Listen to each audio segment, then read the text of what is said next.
It was an ordinary Wednesday afternoon when Barron Trump, dressed casually in a simple hoodie and jeans, stepped out of his home and into a waiting taxi. The sun was low in the sky, casting long shadows on the pavement. He had a few hours of free time, and he decided to visit a local bookstore that he loved. He was just a teenager, but he often enjoyed the solitude of a good book more than the noise of parties or events. It wasn't like he was trying to hide who he was. He just wanted to have some normalcy in his life. As he slid into the back seat of the taxi, he gave the driver a nod. The driver, an older man with graying hair, barely acknowledged him. Barron didn't mind. It was just another ride to him. They began driving through the city streets, passing by familiar buildings, the same ones Barron had seen every day. He felt the rhythm of the ride, the steady hum of the engine. But things started to shift when they reached a traffic light. The driver suddenly glanced at Barron in the rearview mirror, his eyes narrowing. Barron didn't think much of it at first. People often stared at him, whether it was because of his last name or because of his height. He was used to it by now. However, this man's stare felt different. It was almost judgmental. "Where exactly are you going?" the driver asked abruptly, his tone colder than before. "To the bookstore on 5th, Barron replied, not thinking much of the question. The driver didn't respond right away. Instead, he continued to glance at Barron through the rearview mirror.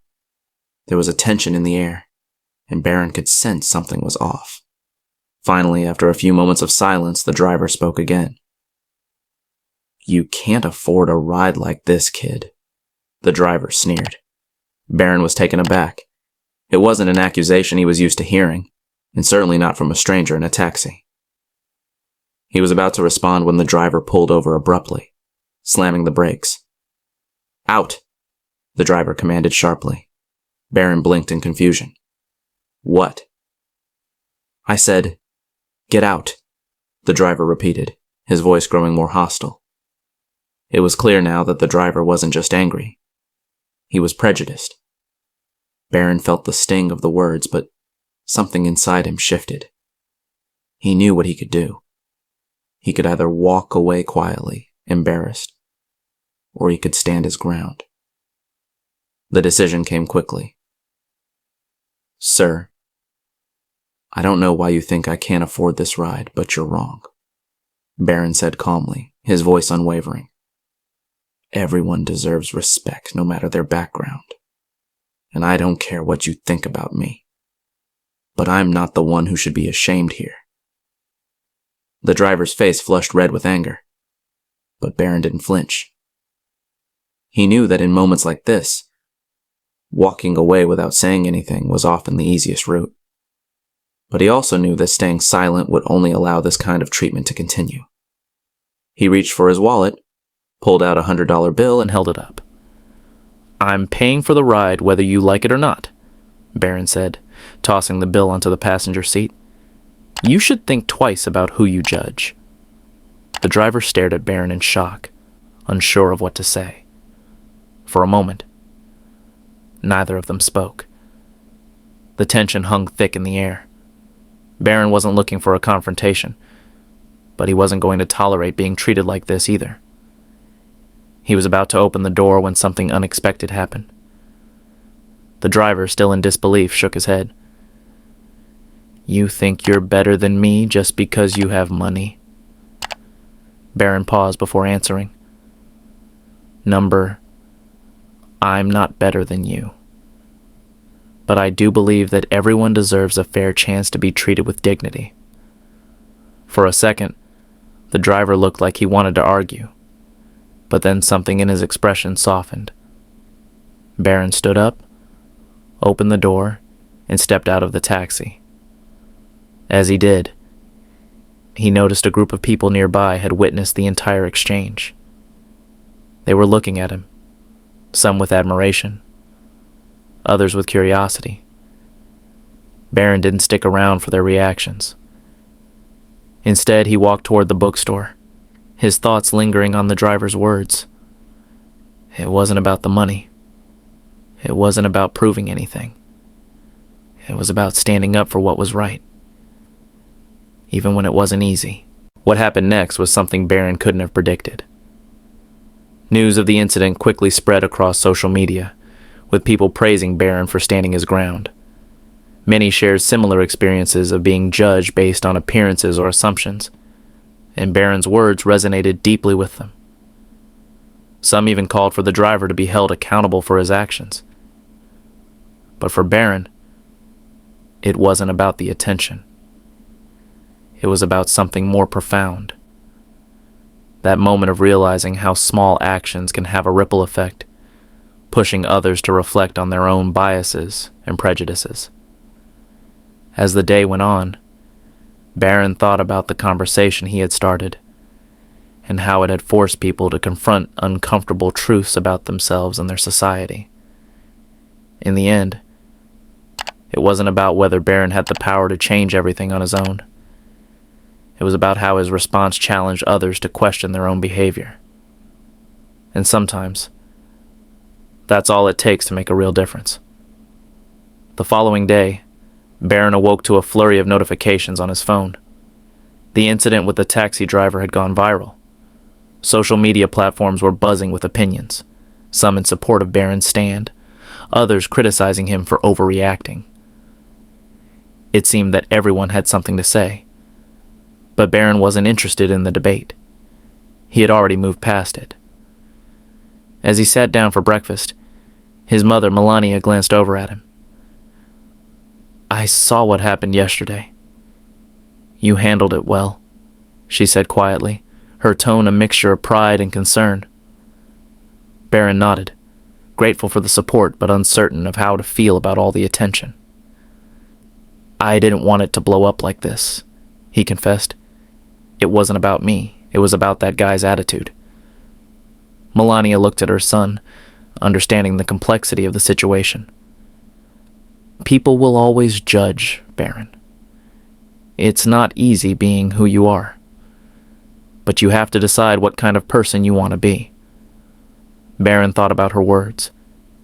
He didn't want to be known for his last name or for being part of a family that people had already formed their opinions about. He wanted to be recognized for his actions and his values, not his lineage. But even as he mulled over his mother's advice, Barron knew there was more to this story than he had initially realized. Later that afternoon, as Barron walked through the park, trying to clear his head, he encountered something that made him pause. A homeless man, sitting by a bench, looked up at Barron. His eyes were tired, but there was something familiar in his gaze. The man had heard about Barron's viral moment, and without saying a word, he held out a crumpled sign. It read, "We'll work for a chance. Will you give me that chance?" Barron's heart sank. The sign wasn't just a request for money. It was a plea for dignity. Something in the man's face struck Barron deeply. Without hesitation, Barron sat down beside him. "What's your name?" Barron asked, looking at the man with genuine curiosity. "John," the man replied, his voice rough but sincere. Barron's mind raced. He had never fully understood the struggles of people like John, not in a way that felt personal. Sure, he had read about homelessness in newspapers and seen the stories on TV, but this was different.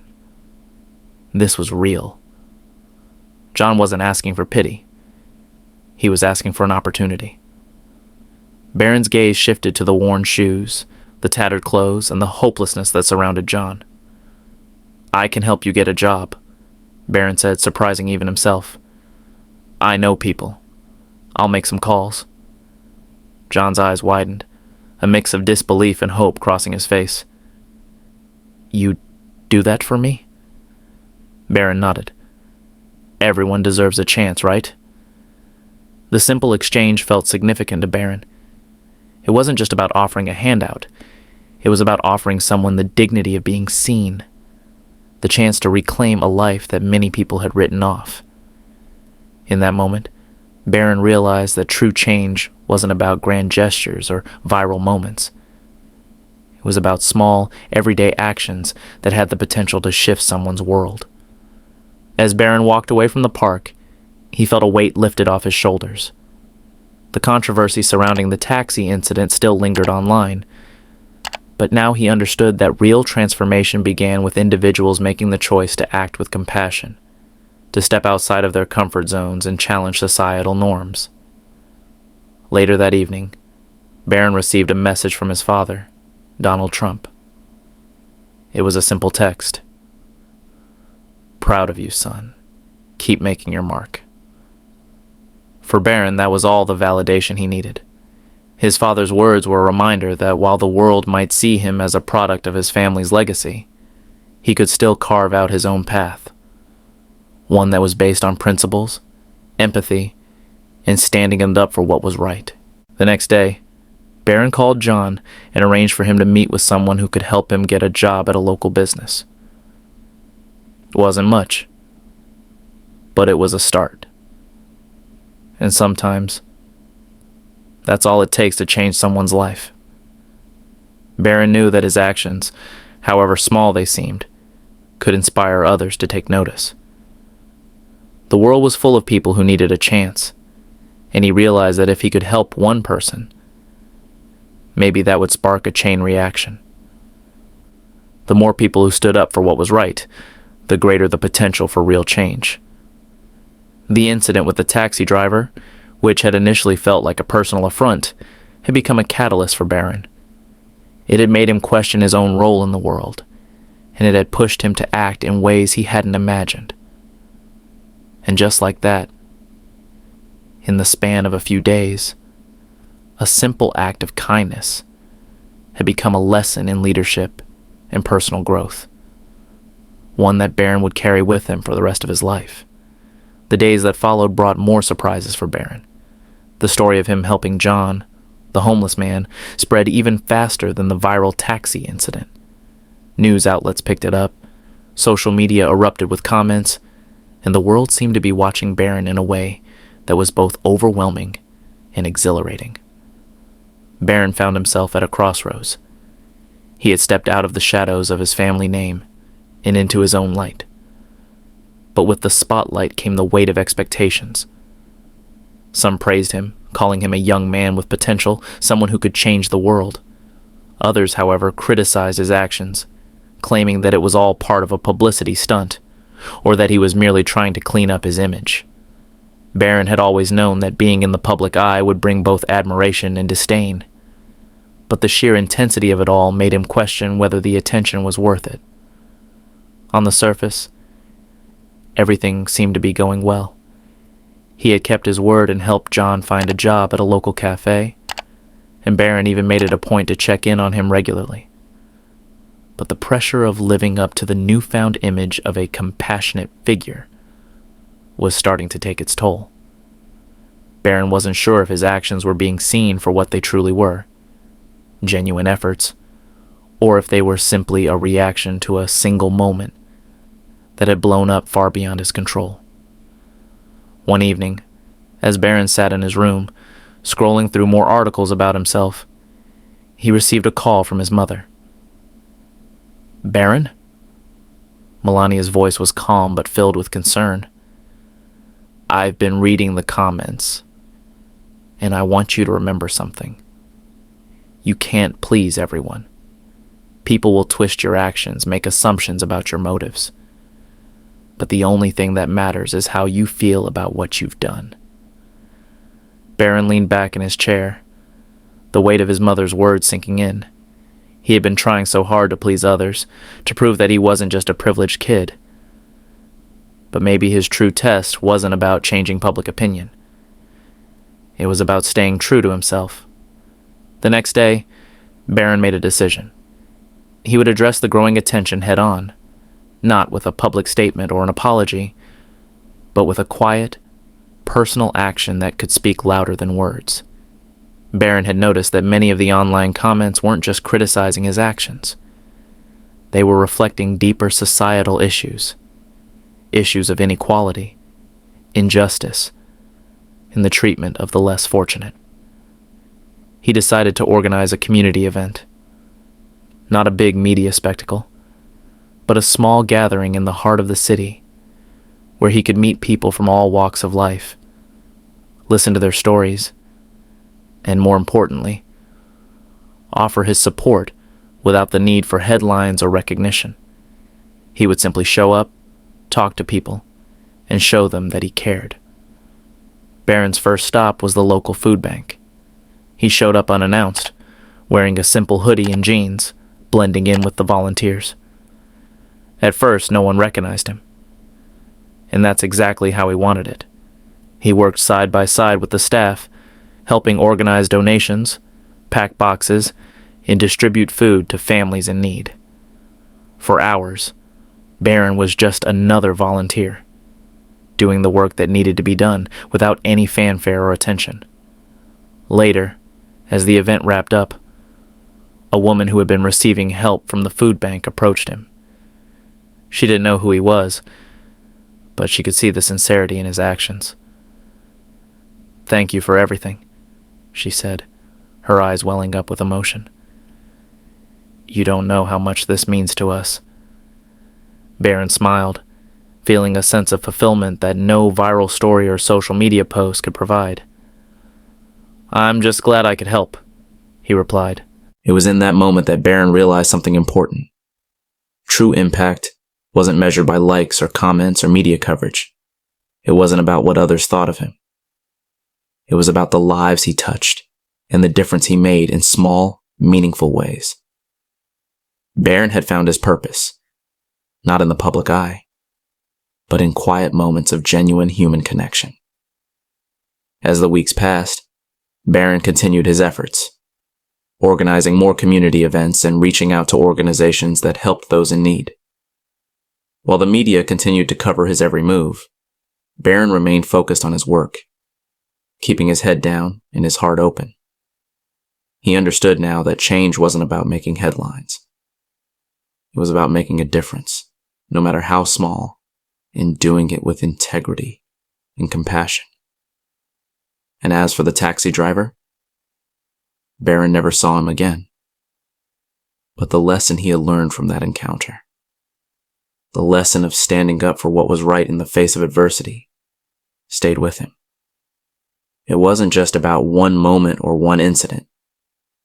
It was about the choice to act with kindness, to use privilege for good, and to never back down from standing up for others.